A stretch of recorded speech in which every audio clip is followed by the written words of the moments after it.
Hi, this is Mark Argentiano. Today I'm going to be talking about Marcus Aurelius and the brain science of criticism. And not just any old criticism.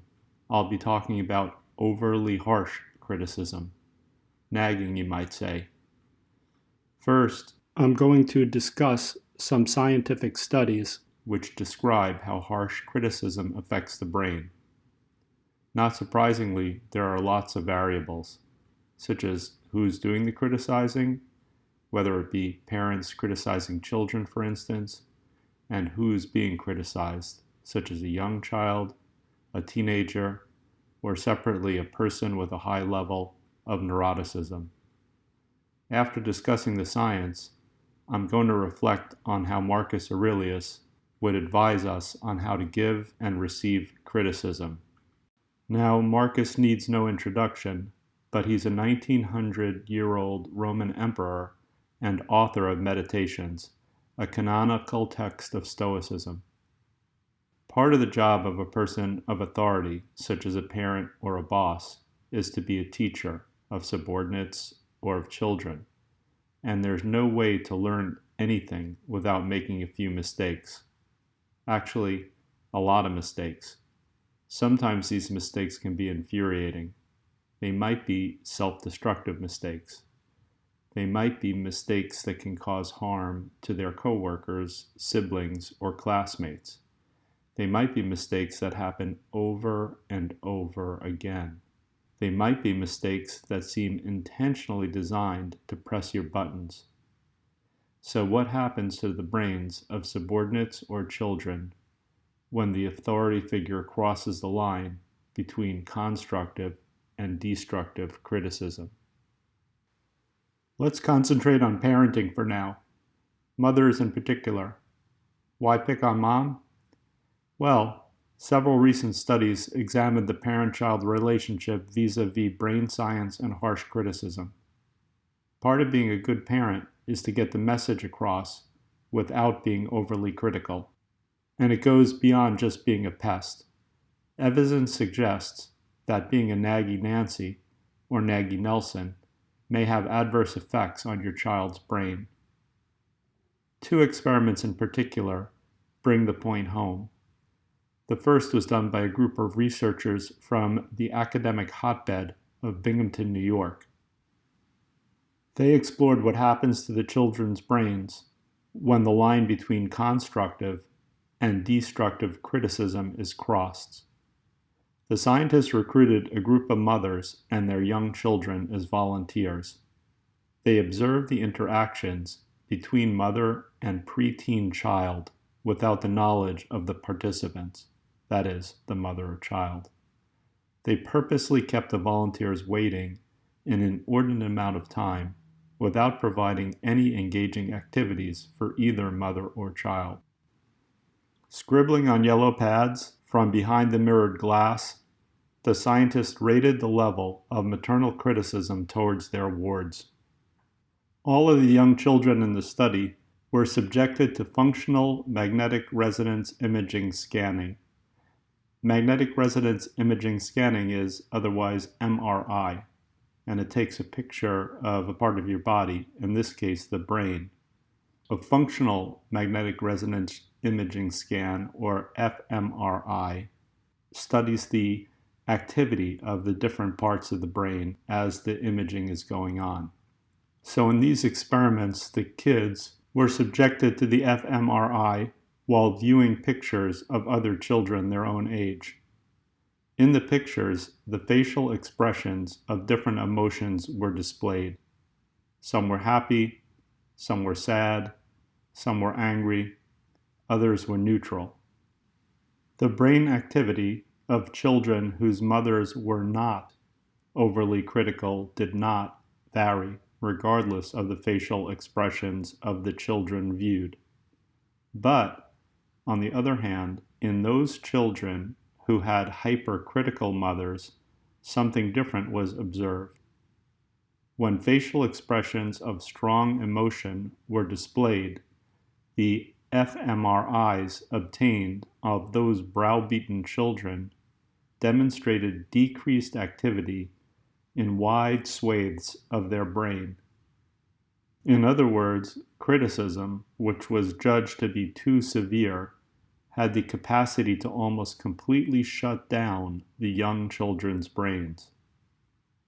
In 2015, researchers in Pittsburgh performed a similar set of experiments, except instead of recruiting mothers and young children, the set of volunteers was comprised of mothers and their teenage children. The teenagers underwent fMRIs while listening to the sound of their mothers' voices. The experiment was run 3 times, one with a praising mother's voice, one with a neutral mother's voice, and one with a critical mother's voice. The activity of the teenagers' brains was unremarkable when they were exposed to either praise or neutral statements from their mothers. When the adolescents were forced to listen to their mothers criticize them, though, a pattern emerged. Maternal criticism caused a spike in the children's brain activity in 2 specific brain regions, the insular cortex and the ventral striatum. The insular cortex is a part of the brain that's active during psychological conflicts, and the ventral striatum is a part of the reward system of the brain. At the same time that these 2 areas were hyperactivated, maternal criticism shut down other parts of the brain. The dorsolateral prefrontal cortex, the precuneus, and the cingulate gyrus. The dorsolateral prefrontal cortex is an area of the brain that controls executive functions, such as decision-making. The precuneus is a part of the brain that allows one to feel in control of one's actions and the events in the external world. And the cingulate gyrus is an area of the brain that's a bridge between the limbic system, that's the emotional part of the brain, and the neocortex, that's the thinking part of the brain. In other words, excessive maternal criticism, aka nagging, had a different effect on the brains of teenagers than of young children. What a surprise. The emotional centers of teenagers subjected to harsh criticism were juiced up, while at the same time the logical parts of their brain and the areas that allowed them to feel in control of their environments were stifled. That same part of the brain that allows them to feel in control of their environments gives them a sense of agency, where they can take responsibility for their own actions. And it's no surprise that harsh criticism stifled this part of the brain. Taken all together, the studies demonstrate that overly critical parenting has unintended negative effects on children's brains. Nagging shuts down wide swaths of younger kids' brains, which can be emotionally painful and cause the child to disengage from the world around them. As the child enters the teenage years and the brain reactions become more complex, the deactivated part of the brain may be better identified. It turns out that the deactivated regions are those areas most responsible for memory, logic, and self-control. Other parts of the teenage brain become disinhibited by excessive criticism, areas that react to reward and conflict. So the nagged adolescent is prone to outbursts of potentially self-destructive emotion, loss of feelings of agency, and impaired decision-making in general. Hey, no one ever told you that being a good parent would be easy. So, now we understand that an authority figure who gives overly harsh criticism may cause problems in the brain of a subordinate. In the particular experiments discussed, it was parent to child, but it could be boss to worker. Next, I'm going to talk about variables in the person receiving the criticism. One might say, nagging is in the brain of the beholder. Neuroscientific evidence suggests that it's not only how criticism is delivered, it's also how it's received. After all, it takes 2 to tango. In 2013, Dutch scientists explored the activity of the brains of people with different personality types as they received criticism. The scientists first performed psychological testing on a group of volunteers to determine their level of neuroticism. In this context, neuroticism doesn't in any way indicate mental illness. It's one of the big 5 personality traits, otherwise called the ocean personality traits, based on the acronym of the beginning letters of those traits involved: openness, conscientiousness, extroversion, agreeableness, and neuroticism. Everyone's personality is a mix of these traits, and each of these traits is made up of subtraits. In neuroticism, which we'll be discussing more here, a highly neurotic person is anxious, insecure, and self-pitying. A person low in trait neuroticism is calm, secure, and self-satisfied. You don't really want to be on either end of the spectrum. Someone high in trait neuroticism is often neurotic, while someone all the way at the low end might be described by their friends as smug and priggish. The other of the big 5 personality traits, conscientiousness, agreeableness, openness, and extroversion, are described as follows. Conscientious people are organized, careful, and disciplined, whereas at the other end of that personality trait would be disorganized, careless, and impulsive. Agreeable people are soft-hearted, trusting, and helpful. At the other end, they would be ruthless, suspicious, and uncooperative. Once again, you don't want to be too agreeable or too disagreeable. At one end, you're a doormat, and at the other end, you're an asshole. Someone high in trait openness is imaginative and independent and loves variety, whereas someone low in trait openness is practical, loves their routines, and is conforming. The last of the big 5 traits is extroversion. Someone very extroverted is sociable, fun-loving, and affectionate. Someone low in extroversion is described as retiring, sober, and reserved. Okay, now that we've got a handle on the big 5 personality traits, let's get back to our Dutch friends and their experiments. The Dutch researchers, once they'd identified the level of trait neuroticism in the group of volunteers, stuck all the volunteers in a machine that would perform functional MRIs. As you'll recall, functional MRIs not only take the picture of the brain, but identify which parts of the brain are active or not active. I don't know whether you've ever been in an MRI tube, but I can tell you that they're cramped and noisy. An MRI already takes what feels like forever, and the Dutch researchers dragged out the experience for more than an hour. And I also don't know if you've ever heard anyone speaking Dutch, but most people wouldn't find it soothing to the ear. Apologies to my friends Robert and Marinas.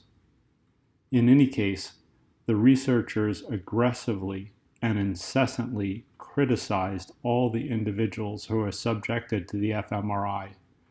The unsuspecting volunteers were loudly berated on their ineptitude at lying still and following directions. The researchers doled out the harsh criticism equivalently to all the participants. Brain activity, on the other hand, was as different as night and day, depending upon the level of neuroticism of the volunteers. Criticism of individuals high in trait neuroticism caused a surge of electrical activity in the amygdala. The amygdala is the central component of the limbic system, and the limbic system is the part of the brain involved in emotional responses and memory formation. The brains of individuals who scored lower on the neuroticism scale were activated in a different region, the supplementary motor cortex. The supplementary motor cortex is a part of the frontal lobe, which is the executive center of the brain. The supplementary motor cortex in particular is the section of the brain that coordinates complex motions and plans out those motions. So what might we learn from this Dutch experiment? Perhaps an individual high in trait neuroticism, when being subjected to overly harsh criticism, will stew in an impotent rage due to the amygdala activity surging, whereas someone low in trait neuroticism, when hearing that same level of overly harsh and unjustified criticism, may develop a concrete plan for action. One would hope that this concrete plan of action didn't involve punching the Dutch researchers in the face. On the other hand, maybe they deserved it. Now you are an expert in the brain science behind overly harsh criticism. You have your Bachelor of Science of Nagging. The next question, which will be the subject of the remainder of our time together today, is how this jibes with what Marcus Aurelius would say. What does this Stoic master have to teach us about giving criticism a little more gently and receiving it with a little less neuroticism? One of Marcus Aurelius's core beliefs was that the entirety of human society is something like a single organism. All human beings have a share in what he called, and what Stoics called, the logos.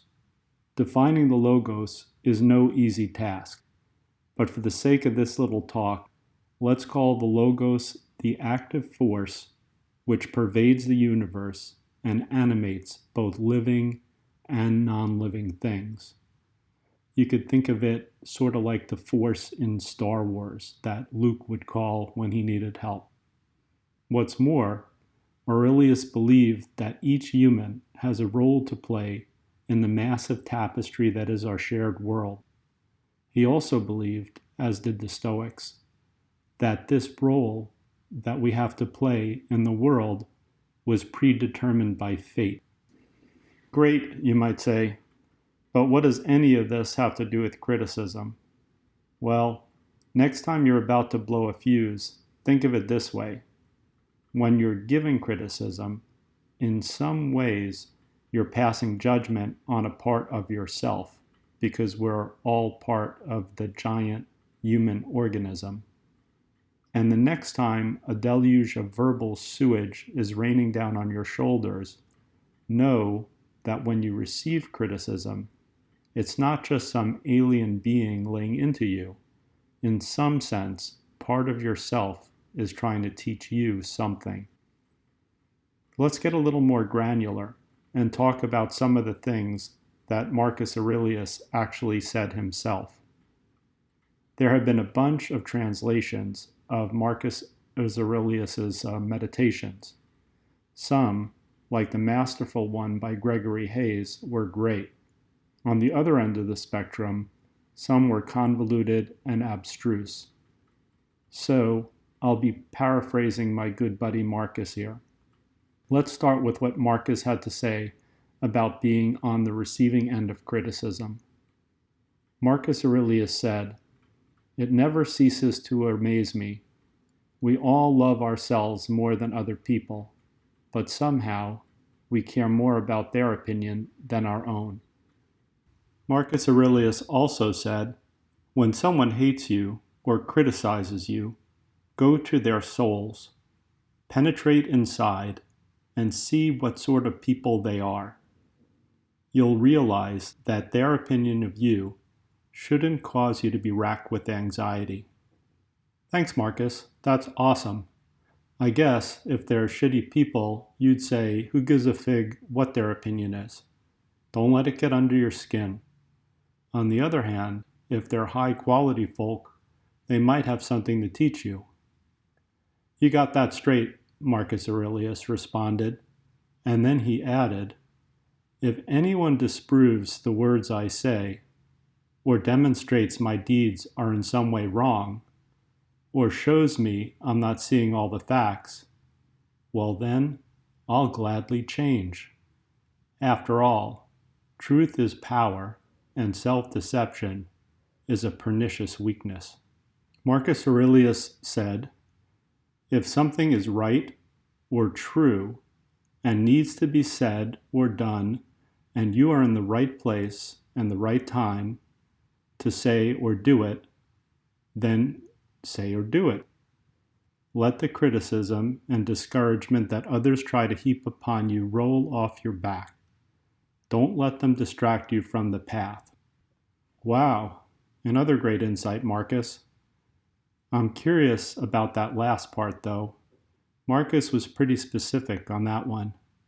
I mean, don't let them distract you from the path. He could have said your path, but he said the path. It goes back to the concept that all human beings are connected like a single organism, and we all have a share in the logos, the animating force of the universe.